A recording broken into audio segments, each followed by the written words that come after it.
adobong puset. Ang bango. Kare-kare? Mukhang masarap. At syempre, halo-halo na may ube ice cream na pwedeng may extra scoop. Pues, meron yan dito sa Mama's Kubo located at Unit 5/6 Palace Court, 250 Finchley Road, London, NW3 6DN. Ayan, tara samahan nyo akong pumasok.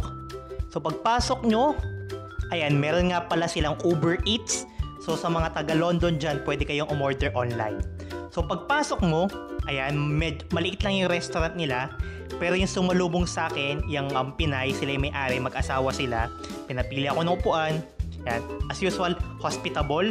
Tapos ito yung menu nila.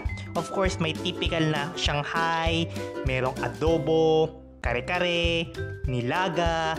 Tapos sa dessert nila, merong turon, merong taho, may biko, may San Miguel. Tapos ito, maririnig nyo dito, may music pa parokya ni Edgar. Ayan, medyo nahihirapan tayong pumili kasi sobrang dami na gusto kong tikman na miss ko sa Pilipinas. Ayan.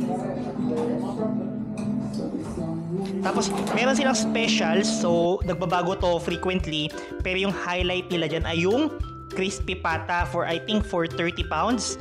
So ayan, so good for 3 to 5 daw siya. Syempre hindi ko naman maubos. So ito lang yung place niya, maliit lang talaga. I'm not sure kung may second floor. Siguro mga good for 20 packs lang to. Ayan, so ito yung kanyang place. Tapos ito yung in-order natin. Umorder tayo na of course puset, kare-kare. Tapos yung rice nila, may jasmine rice, may seafood rice.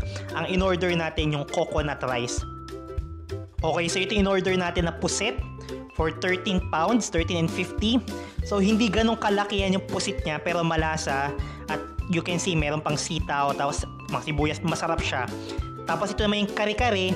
Sadly wala nga lang yung mga tuwalya, yung sobrang laman. Hindi ko alam kung may bagoong sila, hindi ako nakahingi. Pero yon, yan, tikman natin. So again, coconut rice yan, sobrang bango. Inuna ko dito yung puset. Yan, kasi ang tagal ko hindi nakakain ng adobong puset. Of course, Filipino, typical magdadasal. Ayan, pansin nyo naman ganadong ganado. Tapos hindi ko lang alam kung may sabaw sila. Tapos yan, ang kare-kare, may kangkong, peanut butter. Ayan, so naka second round tayo. Of course, hindi mo mawawala yan. Of course, yung halo-halo for 6 pounds. Pwede kayong umorder pa ng extra ice cream for 3 pounds. So ayan, sarap na sarap talaga. So na-miss ko kasi talaga yung Filipino flavor. In total, naka 53.61 tayo with a 12.5% service charge. So ayan. Muli, maraming salamat. Bye-bye!